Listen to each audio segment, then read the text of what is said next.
board of Wye Valley Trust. We've had a busy morning already. We've had a wonderful patient story where our stroke team recounted the experience and rehabilitation of a citizen of Herefordshire who had had a stroke, and the rehabilitation and reopenment work that the whole team in the community had done. A really quite heartening story, and I can't say how proud I am of the stroke services we have at Wye Valley, which, given our rurality, perform at a level which is quite extraordinary. We also had some interesting sessions on the electronic patient record system that we have, the use of AI, which we are starting within the trust, and really Wye Valley is at the very leading edge within the foundation group of the work on AI, and I'd like to thank Jane Ives for her particular leadership and encouragement in this area. And then we had a good session on productivity, our green plan, and some of the challenges we've got with the pathology service locally, with the decision of UHCW not to allow Coventry and Warwickshire pathology services to enter into the South Midlands pathology network, which was very disappointing. So we're looking at alternatives. But we're going to start off this meeting with celebrating our individual and team going the extra mile awards for the spring, or quarter four rather, and the quarter four team winners were the Cath Lab team. So I'd just like to read out the nomination for them.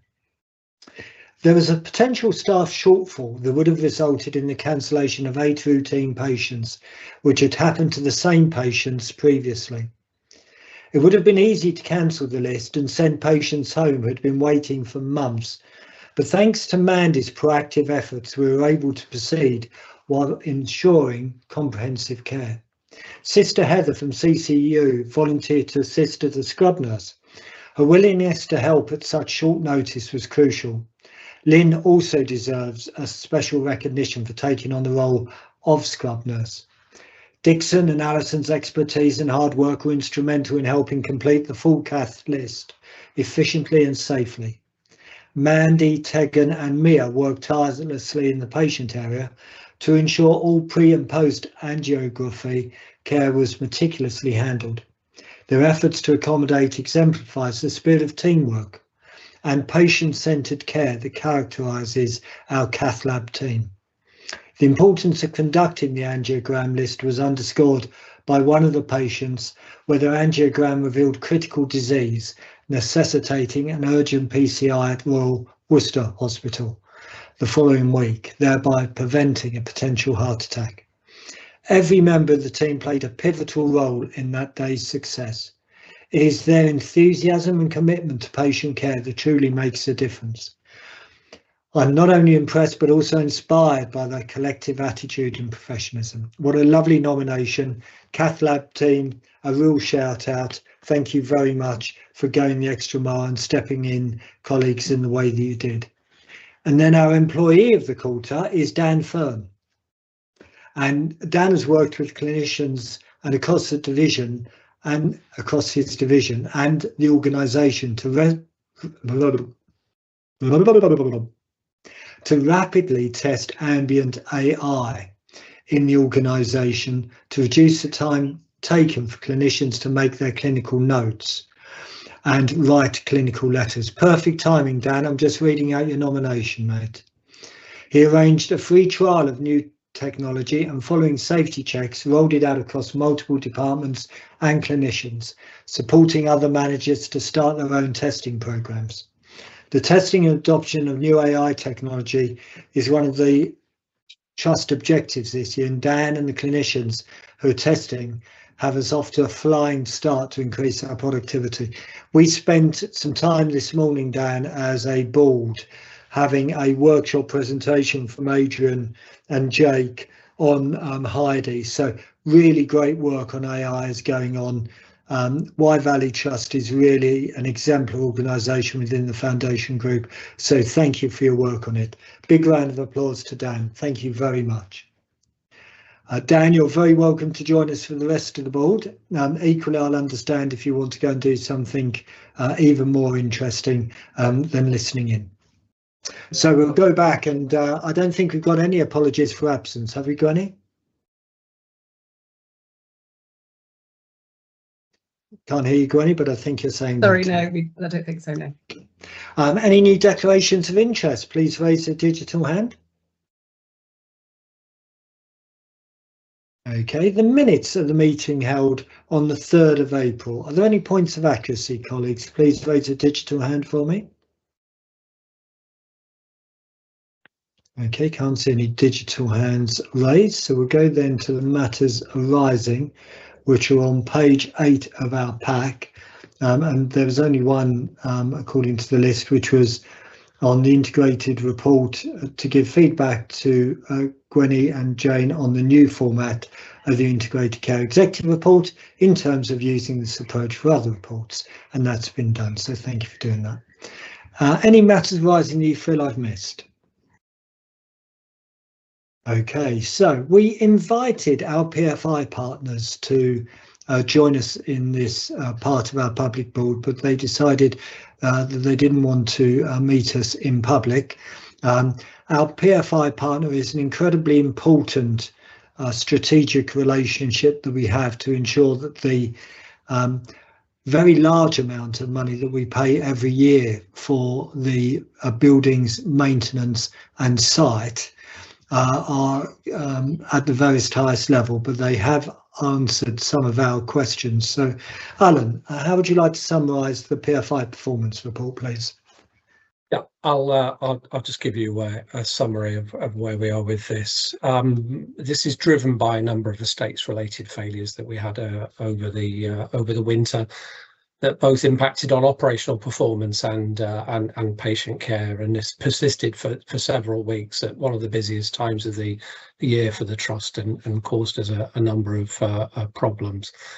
We went through the usual contractual response that, as you'd expect, but given the nature of our contract and age, it's limited in terms of what we can achieve with it. And in response, the trust is therefore asked Mercia and Sodexo to join us here today to account for this performance over the winter. And obviously, after initially agreeing, they declined earlier in the week and submitted a written response, which is included in the papers below. Now, I won't go through these responses in detail. I'll take them as read, but I'll give you a perspective on that. Whereas we're disappointed that they're not here today to account for this, I'm pleased that they've accepted some of the points that we've raised with them and put it into writing here today. And the things I pull out of their response are the following: a structured recovery plan for reactive maintenance. We have a backlog going back 4 years at the moment. And there's a commitment in there to resolve the issue within the next 4 months, which is significant. They've also committed to an independent audit of their sort of maintenance procedures by a company called Capitec, and this will provide us all with assurance, Mercia, Sodexo and the trust. And this is something they're committed to recently anyway, so I was expecting to see that in there. There's a commitment to the trust and the future of the trust, and to continuous improvement. And I think that's something that's really important here, that we don't always see. I met Sodexo earlier in the week to talk about this, and I think what lies behind some of that is a comprehensive root cause analysis, which again is a commitment in here as well, that really gets down to the kind of lessons that we can take away from these issues, because we often have a feeling that lessons aren't always learned. And finally, in here's a commitment to invest in people on site, As we get more towards the end of the contract, we've got a significant life cycle plan we've got to deliver as part of the PFI contract, and it's crucial that Sodexo Mercia have got the right capacity and capability within their teams to be able to take quite large estates improvement works forward over the next 4 years. So I think from my perspective, as ever, time will tell, and the devil will be in the detail.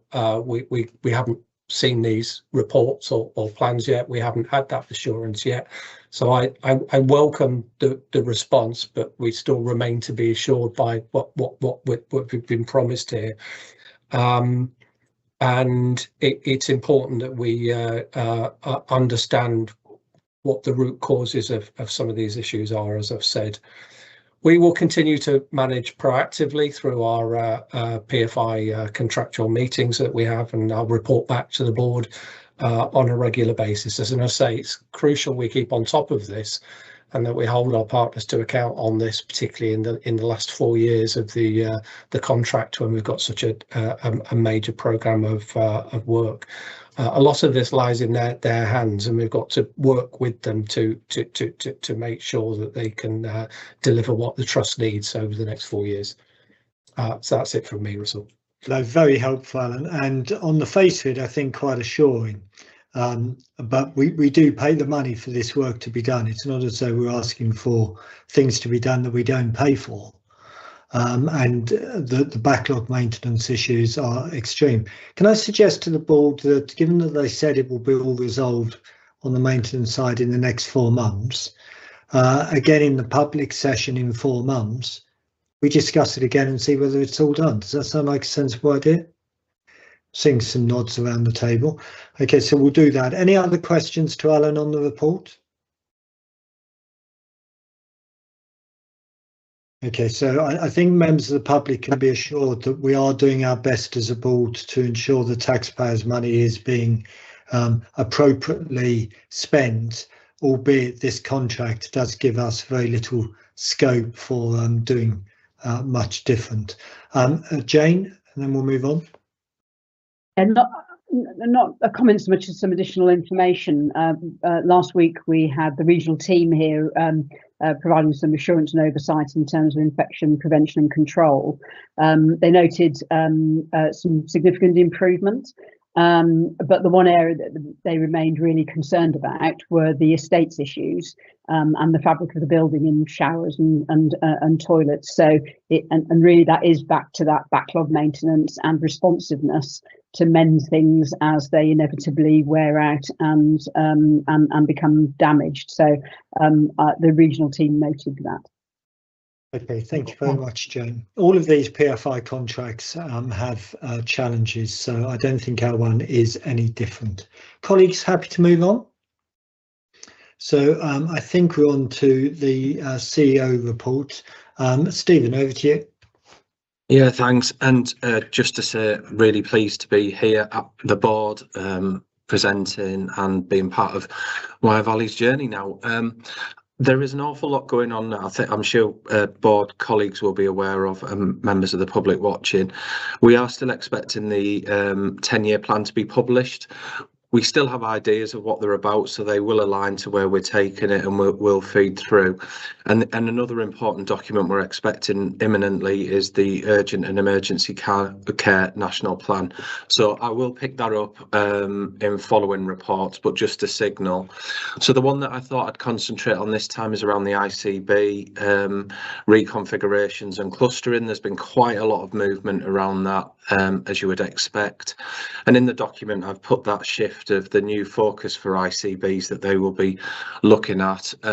Again, the strategic context will probably not be a surprise to anyone around the move to prevention, hospital to community and analogue to digital, which I was kind of mentally making a note as we went through the board workshop, and actually you could probably tick quite a lot of them that we are definitely moving on.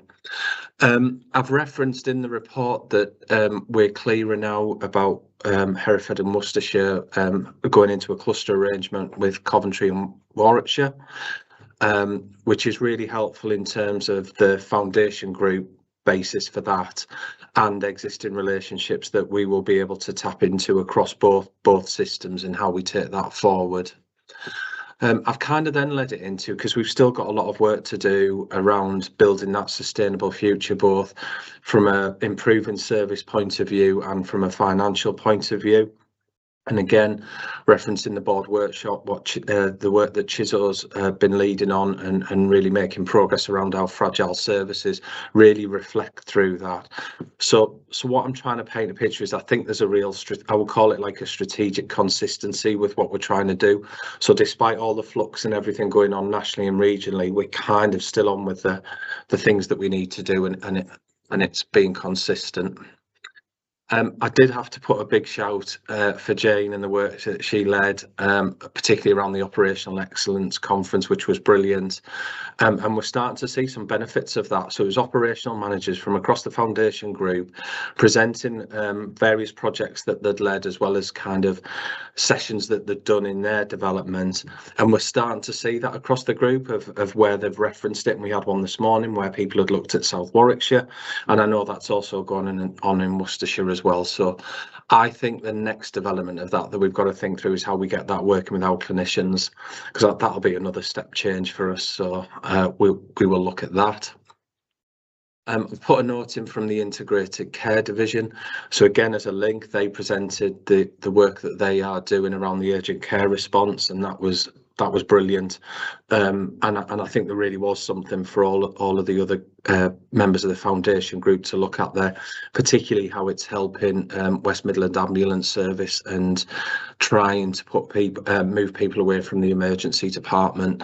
There's a list of other things that they're obviously doing, so that's a really a brilliant division, and again links to that move out of the acute hospital buildings, as it were, and what we should be doing, and that left shift. So that's just what I wanted to bring through. Russell, happy to take any questions. Thank you very much, Stephen, and good to have you here. Questions or perspectives to Stephen? Okay, well, I think we recognise just on the ICB configuration, it's a very unsettling time for ICB colleagues. So, you know, we recognise how difficult it is for a number of them. So we'll move on then into the detail of how we're doing. Jane, do you want to do your overview for me, please? And thanks, Stephen, around the Operational Excellence Conference. It was a really great day. You said those links and networks have really been strengthened by that. It's one of those things that you look back and think, oh goodness, why didn't we do this 3 years ago? Why didn't we do this 4 years ago? But anyway, I think it's going to be an annual event now.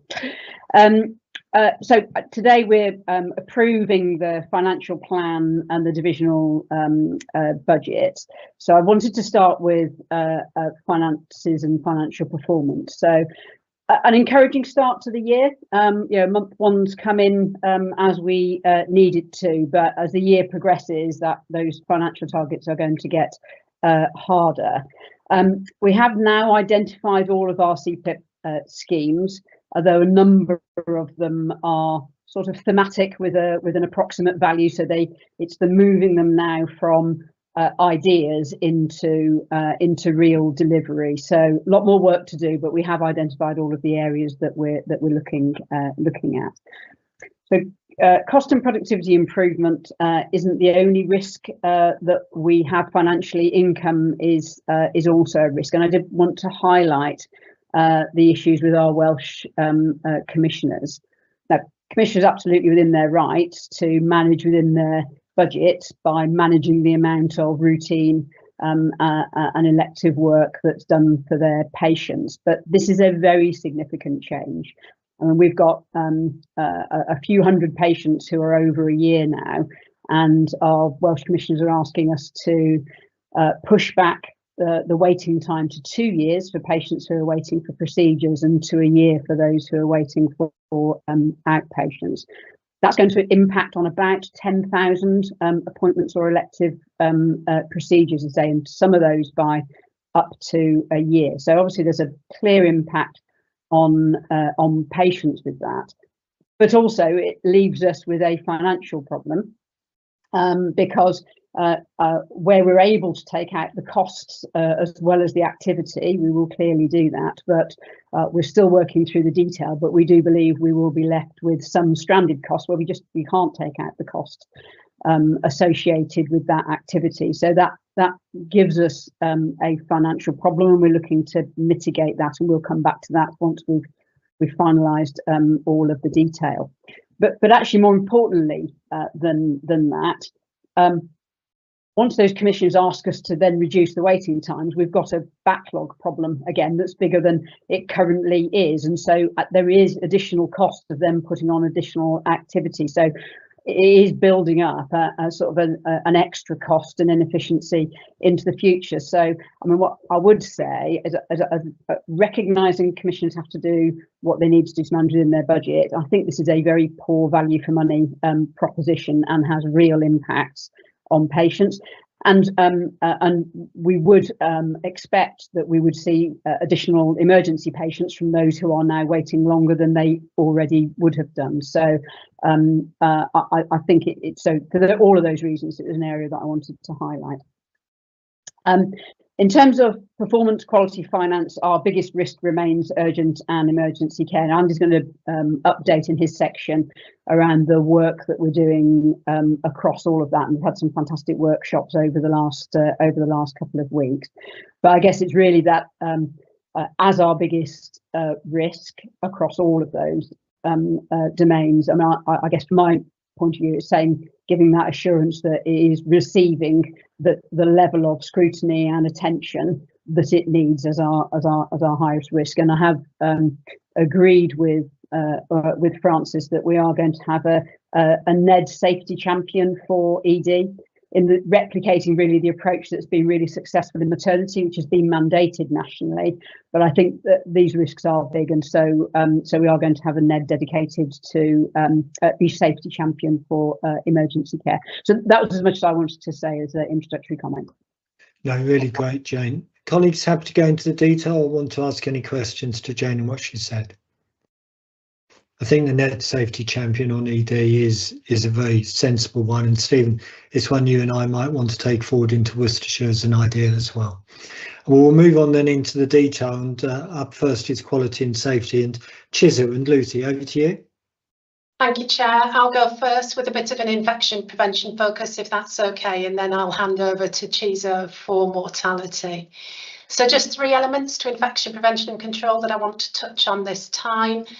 The first is just on the first slide. I provide a high-level summary of our self-assessment against the Infection Prevention Control Board Assurance Framework, which is a framework that was introduced during COVID for a self-assessment against the Hygiene Code, the 10 elements of the Hygiene Code, with multiple and numerous key lines of inquiry associated with those 10 elements. During COVID, the BAF was mandatory for us to complete, and then post-COVID was stepped down from mandatory completion to deemed as best practice, but up to individual trusts as to whether they continue to do that self-assessment. We do a quarterly detailed self-assessment of the BAF Trust Infection Prevention Control Committee, as I say, each quarter. And what you've got in the pack is just a high-level summary of the April submission at Quality Committee. At Infection Prevention Committee. What's really positive is we've got no areas of non-compliance and high levels of full compliance against the 10 standards and the multiple key lines of inquiry.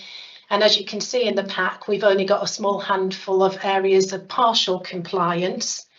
I'm pleased to report that none of those areas of partial compliance are of a patient safety risk, and if you were to look at them in detail, they are actually around audit and reporting mechanisms rather than representing a risk to patients. Since we wrote the report, the ventilation system's partial compliance is now fully compliant in the context of the BAF. Secondly, I'd just like to briefly move on to the CPE outbreak. Ross Community Hospital Board are fully cited on that. We've spoken about this in detail at Quality Committee and updates at Board previously. We received the letter following the inspection from NHS England that took place on the 6th of March, and that detail has been provided to board members. That letter has been provided to board members. What you see in the back pack is a high-level summary of the findings from that assurance visit. Following the visit in March, we were able to step down from outbreak status to surveillance, and then we were able to step down the outbreak fully on the 7th of May, which is really, really positive. And then thirdly and finally from me, we have been under intensive support from NHS England and ICB colleagues since 2021 in relation to cleanliness. And in order for us to be removed from intensive support to those lower levels of support, it does require a full inspection of our county site. And that took place last Friday. Jane already alluded to that. It took place on the 30th of May. NHS England and ICB colleagues came to the county site and they inspected 5 clinical areas. They were here all day, and I'm really pleased to report that on the back of that assessment, they've moved us from intensive monitoring onto enhanced monitoring, which is really, really positive. They have said that they feel we can move to routine monitoring if we address some of the estate's routine backlog and life cycle maintenance issues that both Jane and Alan have alluded to already. They provisionally set a date for re-inspection in September with the aim that we move to routine monitoring, and we'll just have to work closely with Sodexo colleagues around that timescale, given they've indicated a 4-month timescale in their response to the trust. Happy to hand over to Chizo now, and I'll take any questions at the end. Thank you. Thank you, Lucy. Chizu, anything you'd like to pull out of the mortality work? Yes, thank you, Chair. Our 12-month mortality indices, which looks at the number of observed deaths versus that expected given the demographics of our population, has risen to 106 over the winter months. However, when we look at our major diagnostic groups, especially heart failure, sepsis and stroke, where we've had a rise, we've actually had an actual reduction in the number of actual deaths over the 12 months. So the reason for the rise in the mortality indices is a drop in the expected. So we haven't seen a difference in the profile of the patients that we're seeing. So we're doing more of a dive into our quality data issues to ensure that we're capturing all the comorbidities whilst we're still continuing with our quality improvement work. In terms of fracture neck of femur, that has also been a focus of quality improvement for some time. And at the workshop, which Lucy alluded to, we're looking very closely to identify the bits of the pathway that we're struggling to embed and sustain to try and continue to improve on the mortality indices. Thank you. Thank you, Chizu, and thank you, Lucy. Any questions or perspectives to Lucy and Chizu on quality and safety? Jane? Yeah, the only thing I was going to add really was that, I mean, it does look like we've got a coding issue here. Now, there may well be some other quality issues around mortality as well, but it looks like we really do have a coding issue. We do have that ability to resubmit, so it won't be without some additional resource, but I think it is important that we get the coding right, and so our statistics are right, because it's important that we know, and it's obviously important for the public. Absolutely, Jane, well said. And just generally, Ian James, as our chair of the Quality Assurance Committee, are you assured about quality and assurance generally in the trust? Yes, Russell, I am. This month's a little odd. Normally we have quality committee before board, so actually some of the detailed discussions would already have taken place. It's actually tomorrow, so we've not had the detail of the discussion. Actually, later on the agenda we've got the annual quality account, which in a sense gives some assurance across a whole range of issues. But yes, as chair of quality committee, not without our challenges, but broadly, yes, assured that actually we're dealing with quality and safety issues in the ways that we need to. Thank you, Ian, and thank you for your hard work. Okay, we'll move on then to the engine room, which is Andy Parker. So, Andrew, how are you seeing things in terms of performance?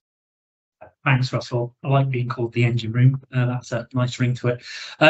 Yeah, I'll take my report as read. As James already alluded to, our biggest challenge is in our urgent and emergency care pathways and our 4-hour emergency access standards. So the other KPIs when my report I would take is read. I just want to focus on that for 2 minutes if I may. So we've had a particularly challenging 8 weeks, particularly across our urgent and emergency care pathway. We've had some challenges with workforce, particularly on our ED and our acute floor, rota gaps, new staff joining the team that aren't quite up to the level of productivity we would hope for, some sickness and particularly some issues in terms of weekend and out of hour gaps. Our demand for urgent and emergency care continues to be high, with really high levels of type 1 ED attendances through our emergency department. In fact, April saw our highest day ever. And levels of acuity that we'd normally only see during the winter, particular example and continues today on our respiratory ward, with a particularly high number of patients on non-invasive ventilation on our respiratory ward, and also a number of IPC issues related to COVID outbreaks, flu outbreaks and DMV across our acute and community sites. And unfortunately that did lead us to post-Easter declaring an internal critical incident. The impact on that, where we normally see really usually positive high levels of performance in our ED for our minors pathway, our paediatrics pathway and our non-admitted performance, and our time to be seen, along with our ambulance handover delays, all deteriorated over the last 8 weeks. So what are we doing about it? Well, we've got a really detailed 78% improvement plan for our urgent and emergency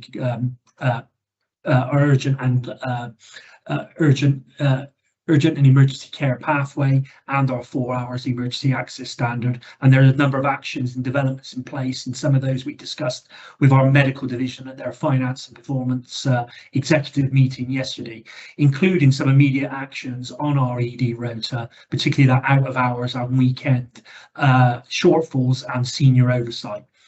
Also focusing on our front door screening. We've had a number of audits, both internally and externally, in terms of the opportunities there, which again help support our successful capital bid for urgent and emergency care estates work linked to the return to the NHS constitutional standards for 25-26. And currently our estates team, our operational team, are working through what that means for our acute floor. But ultimately that will be increasing significantly by size our ambulatory offering for our ED, which means that our ED is literally there for those really immediately life-threatening and critical illnesses, and we're able to stream those patients away, along with working with partners in our community services and primary care, and how we can maximise that streaming to colleagues across One Herefordshire. We're working with One Herefordshire on the neighbourhood health programme to reduce our greater than 0 length of stays admissions by getting that down by at least 5 per day before we hit the winter period. And as James already mentioned, we've got some challenges with PAWIS, not only on the elective front, but also on the urgent care front. Their community pathways are limited when we look at Herefordshire, and we're working with them currently on how we can improve that. And obviously James already mentioned the concern there around reducing their elective activity and how that's going to impact on our urgent and emergency care pathways. As James already mentioned, and so is Chizo, we've had a series of workshops, and we're 2/3 of the way through those.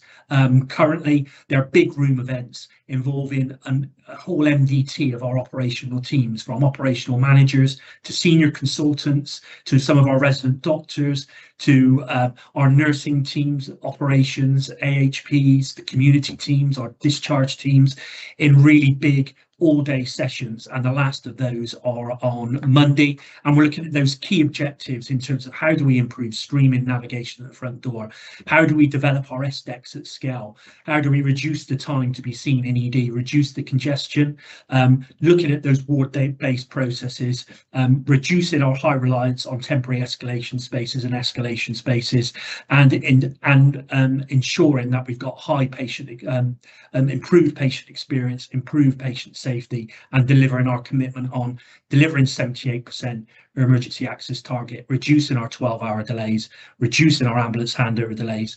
And as Stephen has already mentioned, we've got the new UEC plan released anytime soon, and we're keen that we triangulate that plan against the plans that are being developed by our teams. And I intend to bring a summary of those big room sessions to the next board meeting. Happy to take any questions. Thank you, Andy. Questions or perspectives to Andrew? Had a good session for members of the public on productivity, some really important work going on with job plans via Chizu, Jonathan Bolter in terms of theatre productivity. So lots still to come. Jane? Just a comment on those big room events that have been held. I mean, we've had 60, 70 people out for a whole day, so it's a big resource investment across all of those teams that Andy said. The two that have been held so far, I mean, there's a huge amount of engagement, energy, excitement really around how we can improve this across all of our teams. So the last one next week is around nailing what are the things we're going to do, and how we're going to test them over the course of the next few weeks.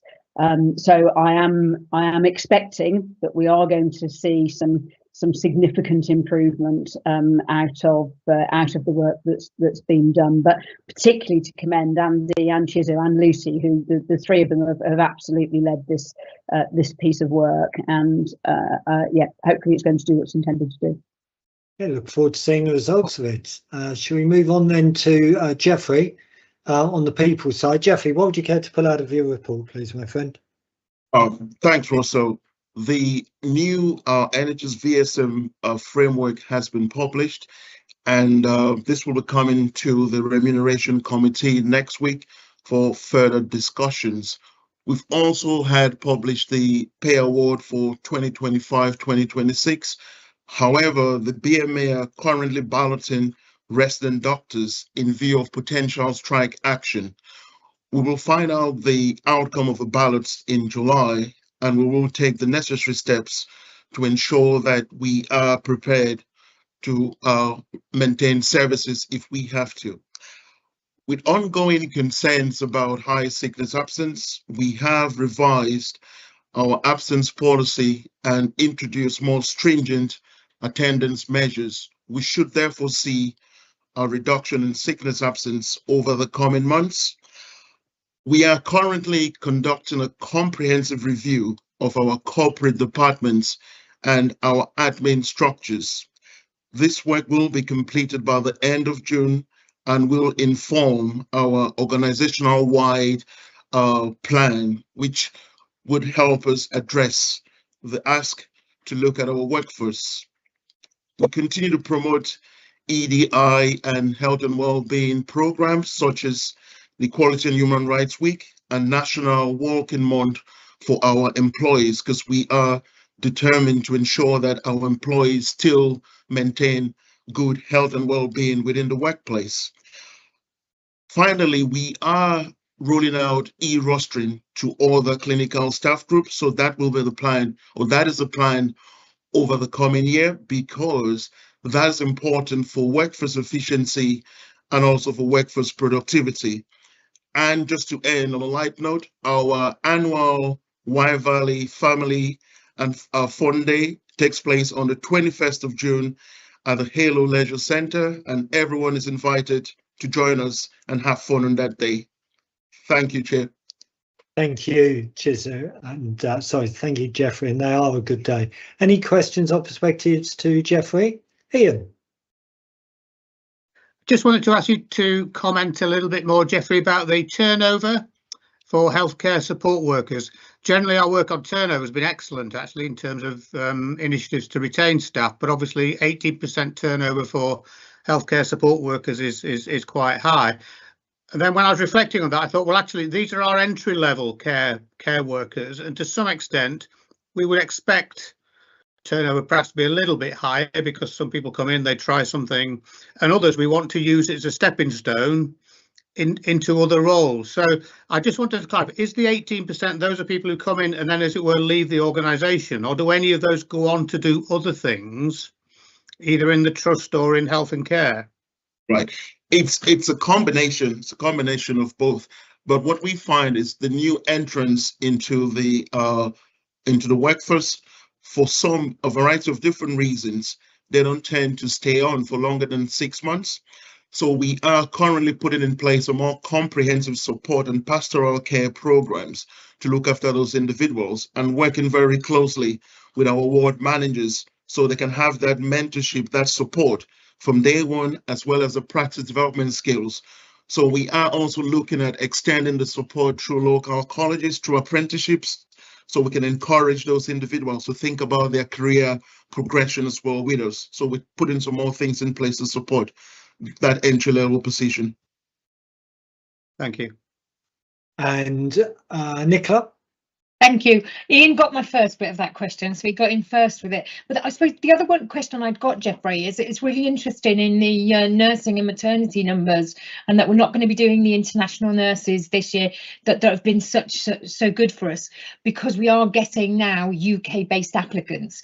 Now they're not entry level, so they're not care workers. So how are we doing that, and why are they choosing to come to Hereford? Is this something, I suppose I'm looking and saying, is this sustainable? Because it sounds like good news in terms of that level. Yeah, I would say possibly nationwide as well. We've seen now there's more applicants nationwide, and I think we also seen the impact on that. And I certainly think the things that we also have in place, the support programs, the whole health and well-being agenda, and the fact that we are a good model employer.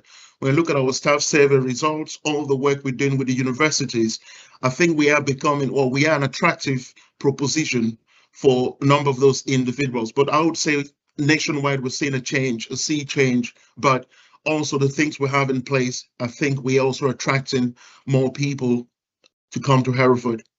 Great. We love to hear that. Thank you, Jeffrey.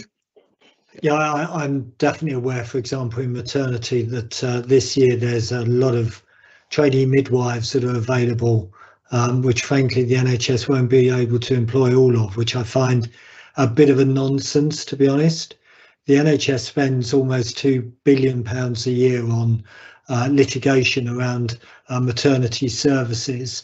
And we can definitely all do with more midwives, given the growth of the population in the UK, and therefore I'd be very strongly counselling people to invest more in employing the midwives that are becoming available, rather than the litigation costs when things go wrong. Okie dokie, so we'll move on then to the money. Katie, it's only month one, month two is effectively ended as well, but how are you feeling about the money in these early days?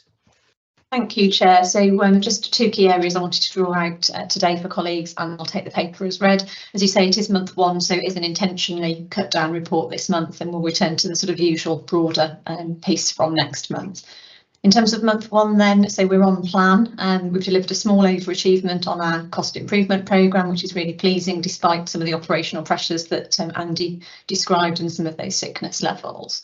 It's important to note there is risk, as Jane described, within our overall plan, and us delivering the plan at month one does include an assumption that Wales pay us in line with our expectations for that fair shares parity of funding with our English commissioners. So there is clearly a risk, given that they're still disputing that, and it's escalated up to NHS England and NHS Wales.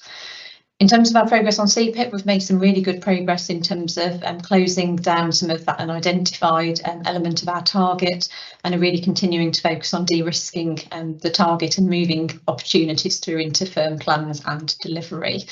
Really, it's about a stable position at this point in the year, but it's really important that we're not complacent. There is far more that we still need to do across the coming months, and a level of risk that will need mitigating. I did just want to draw out cash as the second point today. So cash balances at the end of month one are in a good position. We continue to monitor it closely. The reason for drawing it out today, though, is the receipt of the agreed deficit support, which is included within our plan, is contingent on both actual and overall performance, and specifically delivery of the cost improvement targets as well. So the rules around how and when we access that cash support, which is assumed within our plan and is required to maintain performance and cash terms, is contingent on not just overall bottom right hand corner INE, but also delivery of the cost improvement. So we do just need to keep a really watchful brief on cash. Thank you very much, Katie. Questions and perspectives to Katie? I think the discussion we had this morning on productivity in theatre highlights some of the opportunities we've got, particularly given in light of the Welsh challenge that Jane referred to earlier. Use of the trust seal, Gwenny? That's for information, so I'm happy for it to be taken as read. Thank you. Any questions on the trust seal? Okay, so I think we're on then to the board assurance framework and the risk appetite report. What would you care to pull out of this, Gwenny? So this has been to the Executive Risk Management Committee, which considered the board assurance framework risks based on a review of the new strategic objectives, but also other board strategic priorities like the Green Plan, which we talked about at the workshop, and the PFI expiry. So they will all feature in those new BAF risks. We've got 12, which I think is a reasonable number based on benchmarking, which the board can manage. They need further development now. They've been agreed as appropriate by the Executive Risk Management Committee with board approval, and they'll be set out in detail in a new format of the BAF, which the Audit Committee has approved. We've also agreed at Executive Risk Management a treatment of last year's BAF risks. Most of them will morph into the new BAF, but others will be closed or moved potentially to the operational risk register. And finally, we looked at the risk appetite statement, and the proposal is that it stays as it was agreed last year, with one change in relation to the people risk, with a move to a greater risk appetite in relation to that because of the more ambitious strategy. Also with the paper is the escalation and assurance report from Executive Risk Management Committee, which, as well as summarising the discussions about the BAF, gives a summary of its oversight of the divisional risks. That's all. Thank you, Gwenny. Questions and perspectives on the BAF? Francis? Thanks. I really welcome this, Gwenny. I suspect people who've been around boards, and particularly NHS boards, for a long time. The BAF is one of those roll your eyes moments and kind of, do I really understand it? Is it really looking at the stuff that we should be worrying? So I like this tighter focus and looking at the agenda for this morning and for this afternoon's meetings, reassuring that it's very heavily weighted around the BAF. So that gives us some assurance that we're talking about the right things. So thank you for simplifying and clarifying some of that for us. Well said, Francis. Thank you, Nicola. Yes, as chair of audit, I'm allowed to get excited about these things too. I just want to say well done too. It isn't public yet, we haven't had an audit committee, but we've just had our latest internal audit from RSM on our risk management and board assurance, and it's moved from reasonable to substantial assurance. And I think that's in a huge part to Gwenny and to Lou, who I think may be somewhere in the background on this call, and a lot of hard work, and it really is giving us some real focus in that arena. So, and I think it shows how the culture of our trust is in the right place with this. So just a big thank you from me. Okay, thank you very much, Nicola. Gwenny, one question from me. I know it's embedded implicitly within there, but are we making enough of the Welsh income challenge? I just see that. Yeah, I would expect that mainly to be featured within the finance risks. There'll be some key things in there driving that, and that will link completely to Katie's report, which will form part of the assurance that will feature in the BAF description. Okay, super, thank you. I do want us to raise up the dialogue and narrative though around the Welsh issue. Okay, so we'll move on then. Thank you, Gwenny, for your work on that. Just for clarity, Gwenny, do we need to approve that, or are we just noting it? If you could approve it, yes, please. Okay, if you're not happy to approve, please raise a digital hand. Okay, duly approved. Thank you. Next up is then the approval of the Trust annual quality account for last year, a behemoth of 85 pages. Lucy, what would you care to just inform members of the public on as highlights? Well, I'm going to start just with making no apology for the fact that the quality account no longer ever aligns with the annual accounts and the annual report, due to the fact that the national requirements are that we publish this by the end of June, which is why it's here today.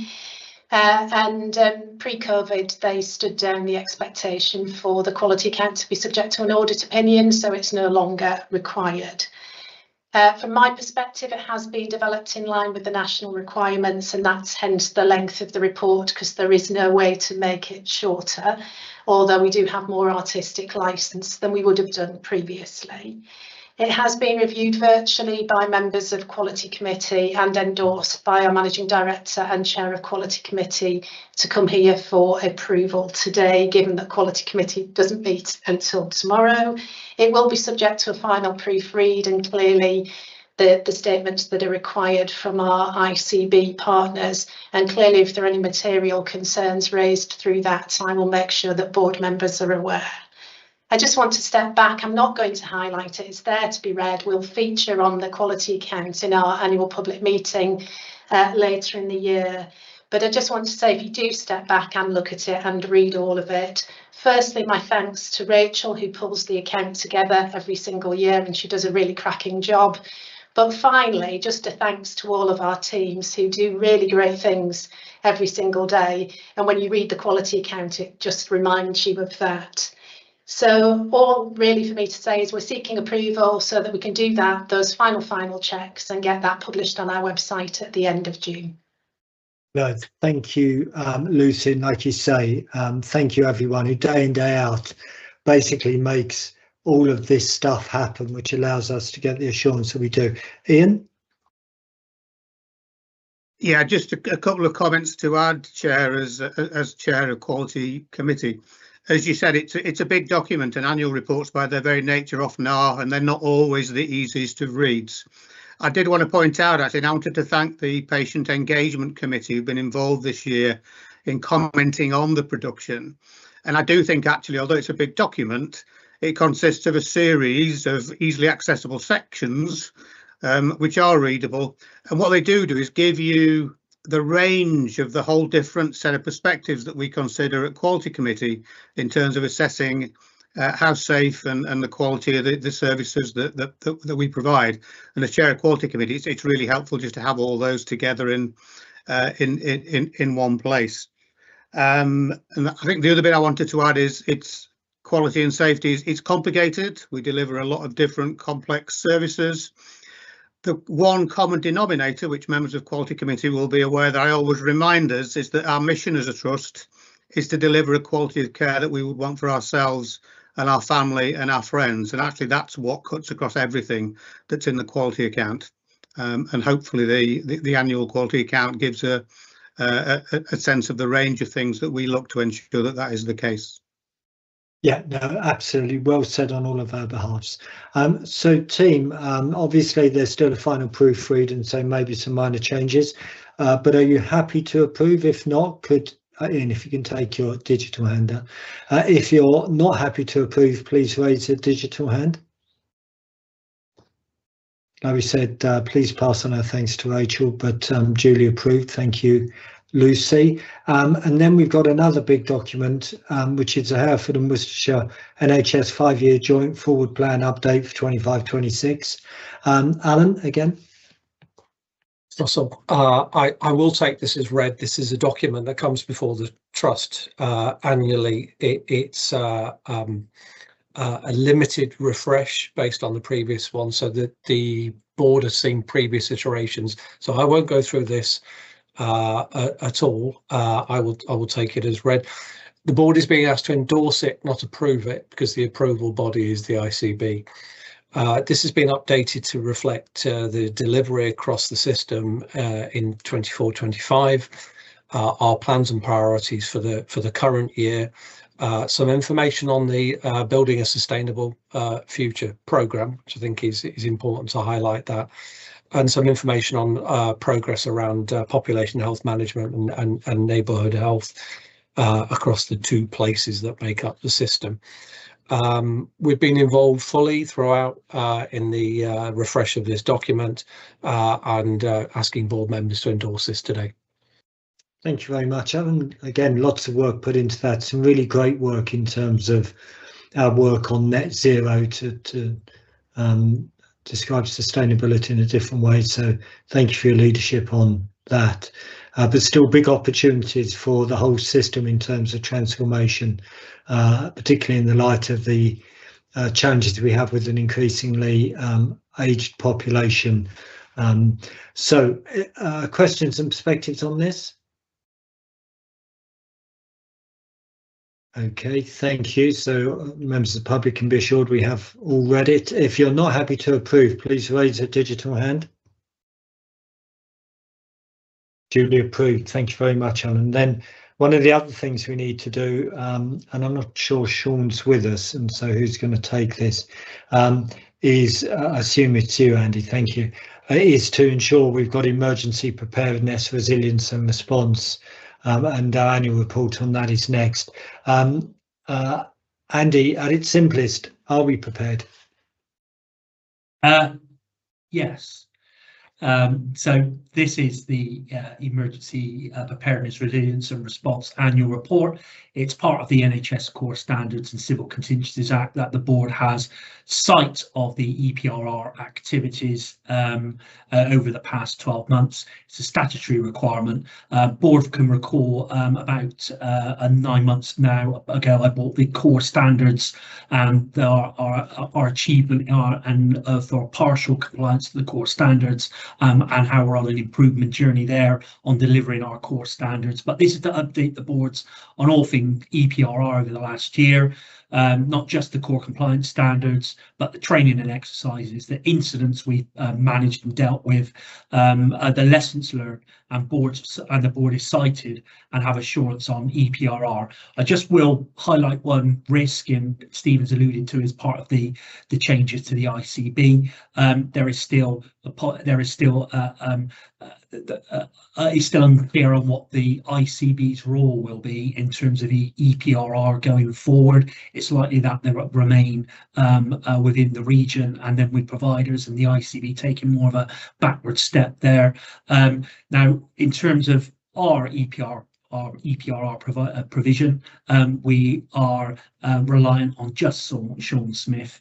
We benchmark really low in terms of our EPRR capacity across the group and across the region, but as part of that corporate review that's ongoing at the moment across the ICS, we need to make sure that all our EPRR team are working collaboratively to make sure there are no gaps and that we can learn and support each other. So that's just the only risk that I would highlight, not necessarily a risk for now, but one on the horizon scanning in terms of the changes to the ICB and the loss of any EPRR support that currently supports our ICS. Super clear. Thank you, Andy. Any questions or perspectives on the EPRR annual report? If you're not happy to approve, could you raise a digital hand for me, please? Point well made, Jane, in the chat box. We'll move on then to, I think this is, we're already there, aren't we, Katie? The formal approval of the operational financial plan and budgets for this year. Katie, over to you. Yeah, thank you, Chair. So as you said, the paper sets out our annual financial plan with risks mitigations and divisional budgets. It's the final part of the jigsaw from a governance perspective in terms of closing off the plan for the current year. It's been submitted through the national process. We did that under delegated authority following previous Financial Recovery Board review, which aligned with some of the tight national deadlines. So board today are asked to ratify approval of the plan that we're working to. Okay, questions and perspectives to Katie? Kieran?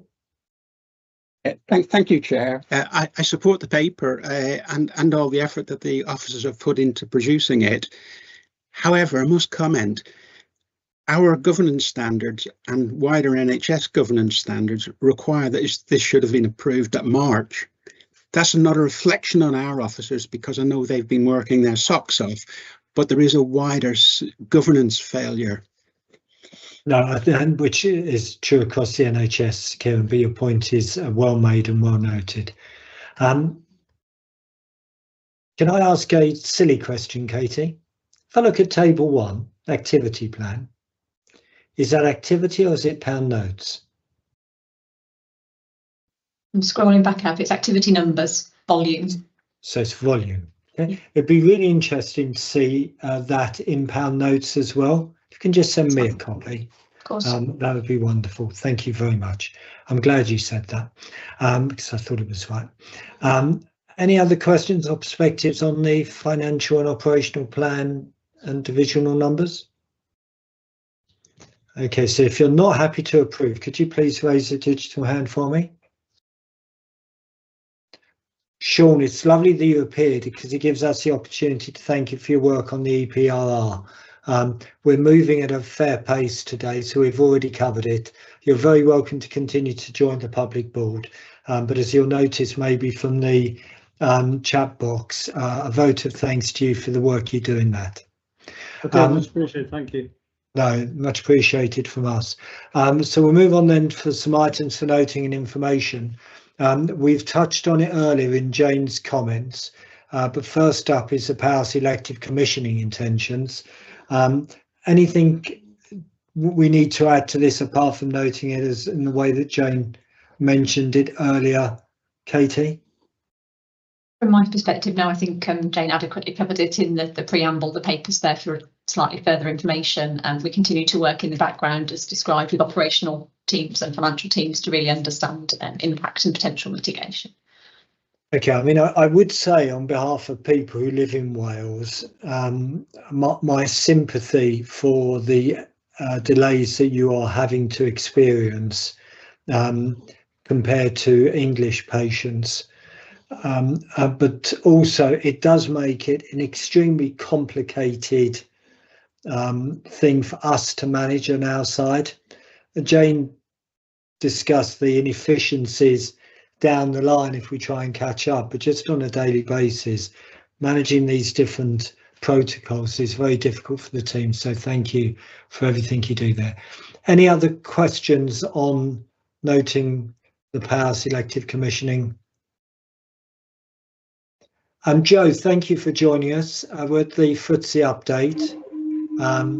Just before, if everyone can go on mute, maybe it's mine. I'll go on to mute just as soon as you start talking, Joe. I think it's when you come off mute and I'm talking. I can hear a lot of background.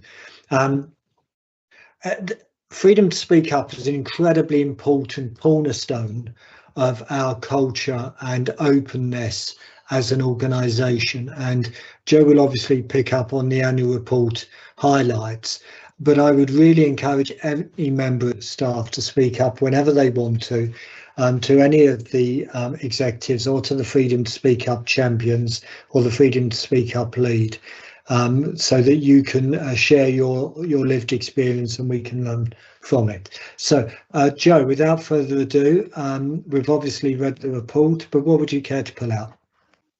Afternoon everyone, so this is my annual report for 24-25. Apologies if you were at TMB a couple of weeks ago because it is very similar. My main KPI is Model Hospital, and for some reason it's reporting a year behind. I don't know why. I am told that we are very much an outlier because the average number of cases per 1,000 employees is 7 and ours is 11. However, I firmly believe that we should be really proud to be an outlier in speaking up. And I know that I've said it so many times, but I don't think we have any more issues than any other hospitals. It's just that staff feel really safe and supported to raise concerns at Wye Valley. I certainly believe that a contributing factor is that we're a small hospital. If we ignore the fact that apparently I know everyone in the hospital, which isn't true because I think there's 3 or 4 people left I haven't yet met, but issues are being resolved really promptly, and I'm getting so many staff come back to me because I've helped one of their friends, one of their colleagues. So actually word of mouth in Hereford can have its benefits. I know it does have its downsides though. Although I can't accurately measure the financial impact on the trust, I know that there is a significant amount saved on sickness and retention. Freedom to speak up champions. Another reason for our success is the amount of champions we have around the trust. And I sent this to Jeffrey and he said I should include it.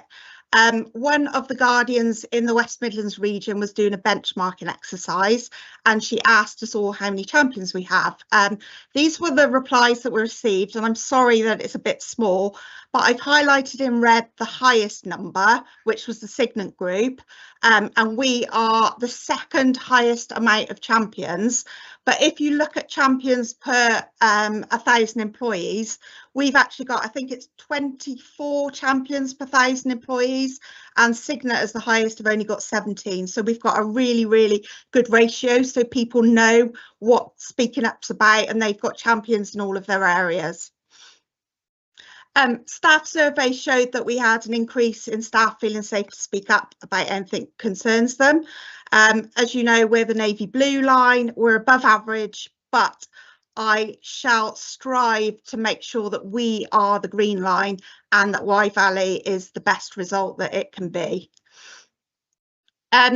So I did have a vast amount of cases last quarter. My workload certainly attained to that fact. Before I was the Guardian, the average number of cases per year was 70. There were 187 cases last year, which is an increase of 50% on the year before. And since I commenced in the role 2 years ago, it's an increase of 160%. The majority of those are all closed. I've just got 3 that are quite complex cases that are still open, but I'm doing my best to get those resolved and closed as soon as possible. So who is speaking up? I think it's quite an even spread and quite proportionally relevant to staff numbers. Obviously, there's that big green spike of Q1 where nurses and midwives seem to be the highest amount. But looking at the data, there was no particular theme. It was just pure coincidence that several nurses spoke up that quarter because it was all about different things. But the real positive that I want to highlight are the 22 junior doctors that spoke up. Last year, I only had 2 speak up. So that's an increase of 1,000%, which seems huge. Junior doctors are notoriously bad at speaking up. It's quite often due to the hierarchical culture in medicine. They're often afraid to challenge senior staff. They think they don't know enough. And a lot of them actually fear that their training will suffer if they were to speak up against a consultant or someone higher than them. So it's really great to see that here at Wye Valley, the junior doctors feel really safe to speak up. And I always reassure them that they've done the right thing. And I always think the more barriers we can break down, then the better. Quite a wide range of issues. I think I've mentioned previously that since the role of Guardian was set up in 2015 for whistleblowing, it has changed, and that's nationally, not just at Wye Valley. Now it's more about staff wellbeing. I feel like I address a lot of the concerns that tend to result in lower productivity, more sickness, and staff leaving departments and quite often the trust. But 60% of cases last year were all about attitudes, behaviours and staff relationships. I'm constantly finding it can just be one person in a team that's causing the issues, but managers aren't doing anything to tackle their behaviour. The most common phrase I hear all of the time is, "Oh, that's just Jo, she's like that with everyone." Obviously it's not me, because I'm not like that with everyone. But they say that about the person, and then it seems that because they've always behaved that way, it's deemed acceptable, and managers would rather allow staff to leave their department than actually tackle that one person who's doing the bad behaviour. There are also significant cases involving policies, procedures, processes, and the common theme here is that staff are promoted to line manager roles, and quite often they're given no training on how to deal with things like sickness absences, annual leave, and other like admin type tasks. So how can we learn from the Speak Up data?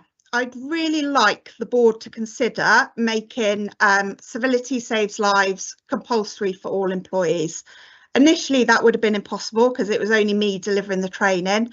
But recently, I've done a lot of train the trainer, and we have now have 10 people across the trust, and we're doing one face-to-face session and one team session a month.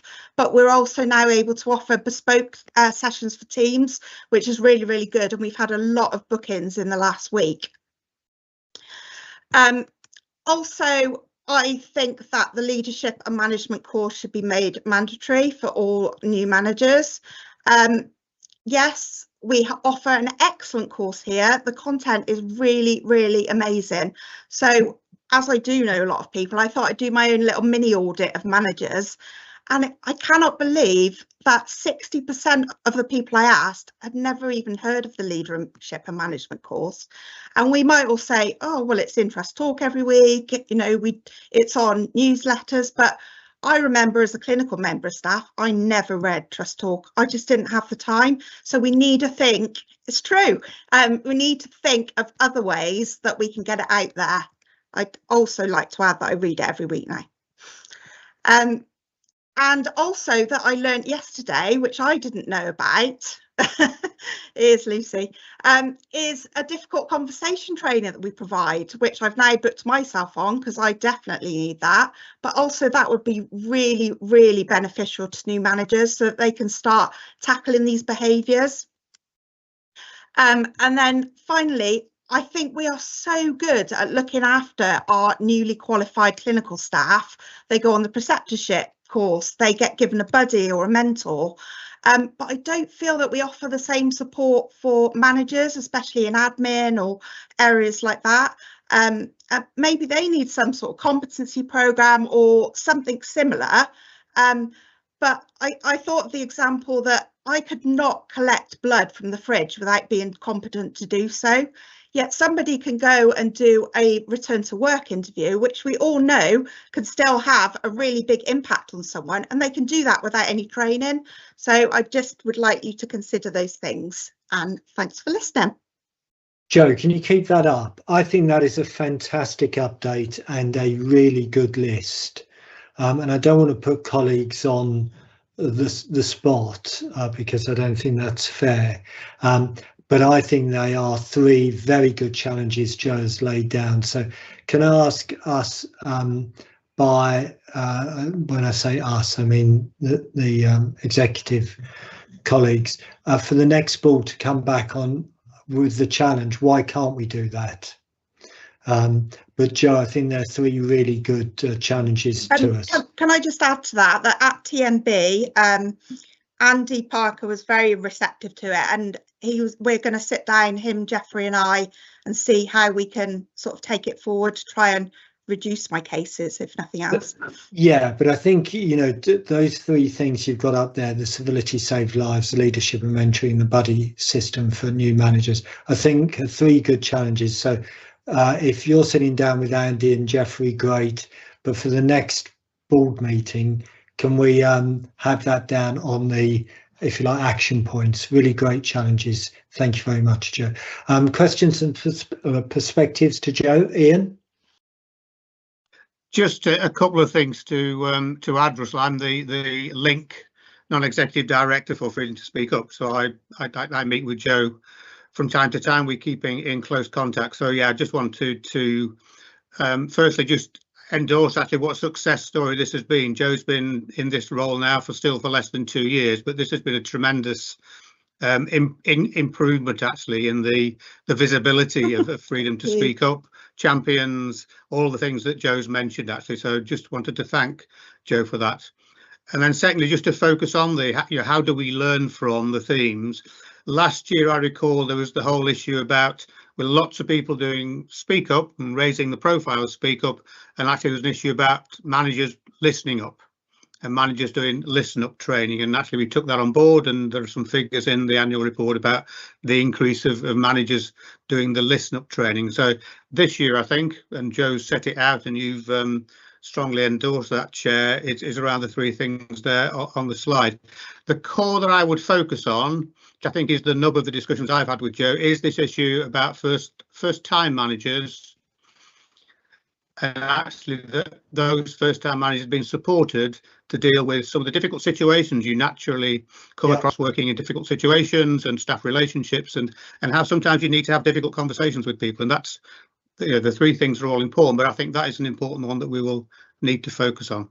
Chair, thank you. Point well made, Ian. And Lucy? Yeah, I just wanted to say we're just finalising our senior nurse development programme, which will go live hopefully in July. It incorporates all three elements, so bespoke leadership management training based on what those nurses told us they needed. It will include Civility Saves Lives, and it will incorporate buddying and mentoring.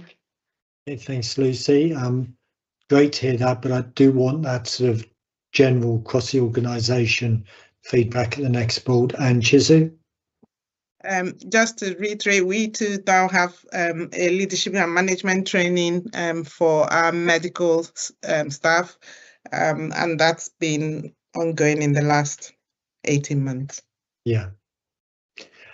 Joe, really great update.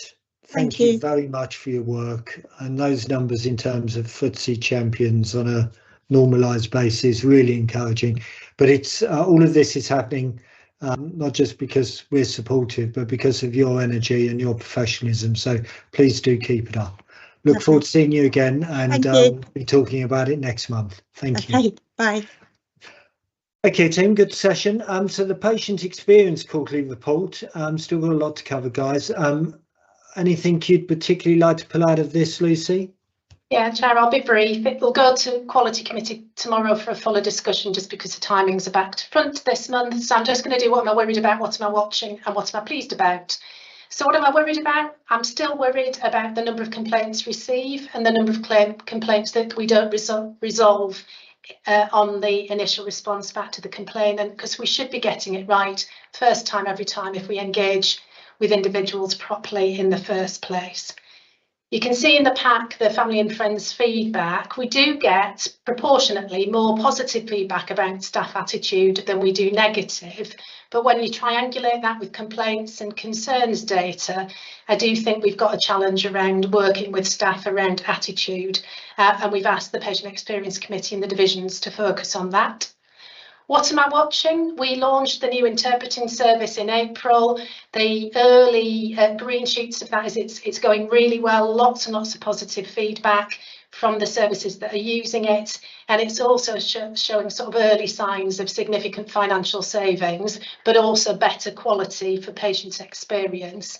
However, we have had some concerns raised around this digital first and face-to-face as the second opportunity. We're working through that with the teams that have raised concerns, but it is just one to watch, and we've asked for a fuller update on the evaluation of the first 3 months of the interpreting service in the next quarterly update. And then finally, what am I pleased about? It is Volunteer Week this week. We've got a coffee morning tomorrow to celebrate volunteering at Wye Valley. Just a little bit of data about volunteering. So nationally, the number of people putting themselves forward to volunteer in the NHS and generally is declining. At Wye Valley Trust, we're bucking the trend in terms of the number of people wanting to come and volunteer is increasing.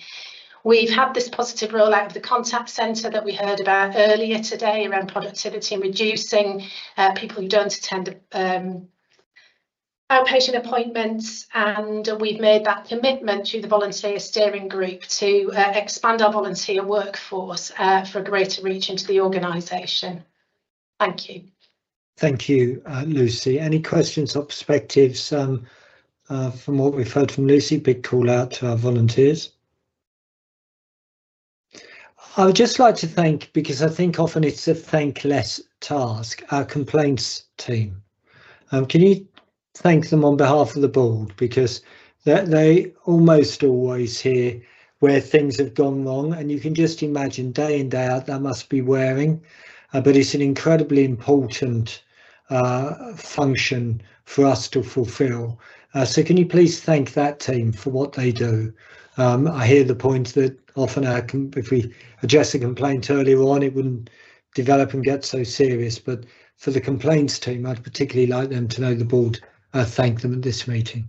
Of course. Thank you very much, Lucy. We'll move on then to some summary reports and minutes. The Audit Committee of the 15th of May. Nicola, anything you'd particularly like to pull out? No, but I'm happy to take any questions. Any questions to Nicola on the Audit Committee of the 15th of May? Okay, and the Foundation Group board minutes and action log from the 7th of May, I will take as read. Any questions or perspectives on those? Any points of accuracy on the full board meeting? Please raise a digital hand. Okay, they'll go to the next meeting, which is in August. And then the Quality Committee reports from the 27th of February. Ian, anything you'd like to pull out of this? No, nothing to add, Chair. Okay, any questions to Ian on the February meeting report and minutes? Then we've got the Integrated Care Executive Update Report. Gwenny. Not my report, actually. Yeah. That's what I was thinking. On my agenda, it says discussion, Gwenny. So, Francis. Well, I do correct me if I get anything wrong, Gwenny. But no, thank you to Gwenny for pulling the summary together for you. So take as read, but one thing for board to note. Jane, as the lead executive for One Herefordshire Executive, has been reviewing how One Herefordshire works, and obviously the Integrated Care Executive has got dual accountability through to our board, but also to One Herefordshire. And so we are amending the reporting, or the level and seniority of involvement of people scrutinising the services that are overseen by ICE into the One Herefordshire main meeting. So more discussion really about how exactly that's going to work, and very grateful to the members of ICE so far, but some of that we will do once at 1H, and Jane with John and others are just agreeing the schedule for that. So it won't change the reporting here, but it will have already been through the senior One Herefordshire leadership. I don't know if there's anything you want to add to that, Jane. No, I think really it was about, well, two things. One, as you say, making sure we've got the seniority, but second, just reducing some duplication, which there's no doubt that we have that, and so just streamlining things. I think it'll work better, Francis. I agree. Any questions or perspectives to Francis? And then I think finally we've got the perinatal safety report. Lucy. Thank you, Chair. Take it as read, because we will do due scrutiny of this report at Quality Committee tomorrow, given the timings of the meeting. But I just did want to bring board's attention to one element, if I may, which is in the exec summary. So we complete a daily return to the region and the national team around staffing within our neonatal unit. And in the last month, there was an escalation made from region to the trust around our nurse staffing levels, particularly on the neonatal unit. Now, we haven't changed those. Clearly, we're small and we have a small nursing team. And the escalation was around our ability to meet the national best practice guidelines, which are called the BAPM standards for nurse staffing for neonatal units. We haven't changed anything. It is on our risk register, and the element that's on the risk register, because we're small, is around having qualified in specialty nurses on duty. We do have one qualified in specialty nurse on duty 100% of the time, 7 days a week, 24 hours a day, 365 days a year. The regional escalation was to ask us to ensure that we put 2 nurses qualified in specialty on the unit at the most vulnerable time. So that would be overnight on a weekend in terms of out of hours capacity, because we already have mitigations in place if there's high acuity on the unit. We had a meeting with the region earlier this week. They were satisfied that there's no concerns about outcomes for babies and their families on our unit. They believe our unit is safe and that our oversight and scrutiny of our staffing is where it needs to be. But we have committed just to ensure that where we can, we will put 2 qualified in specialty nurses on shift out of hours. We've agreed to do a little bit of benchmarking against similar size units just to check that we're not an outlier. And we've agreed that any newly qualified nurse or new starter on the unit that isn't qualified in specialty will put immediately onto the foundation course to get them on the path to qualifying in specialty sooner. But really positive meeting, and the region were going to inform the specialist commissioners that they had no ongoing concerns. Okay, all very sensible and sounds very wise. Thank you, Lucy. Any questions on the perinatal report? Francis?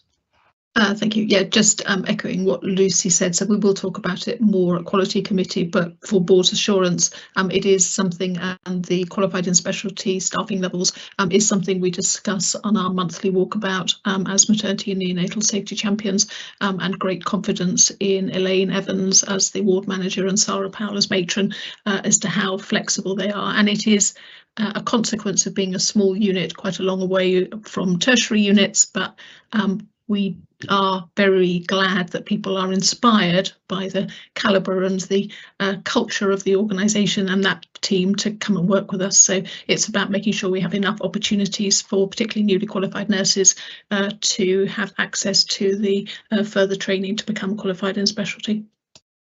Great, thank you, Francis. Any other comments? So I think they're on to any other business. Any other business, colleagues, please raise the digital hand. Absolutely, Jane. We do have a fantastic team in Skaboo. Any questions from members of the public, Gwenny? No, no questions have come through. I miss Chris. For those of us who know Chris, if anyone has the address of Chris, I'd like to drop him a note to say that we miss him, because he always used to challenge us in a really, I think, appropriate way with very wise questions. So I hope it's okay. Okay, so our next meeting is on the 3rd of July. So I look forward to seeing you then. Can I suggest, colleagues, we've got quite a short confidential board, that we immediately jump into that meeting now, and I save you some time in your busy diaries. So I'll see you immediately in the next meeting. Thank you. Bye-bye.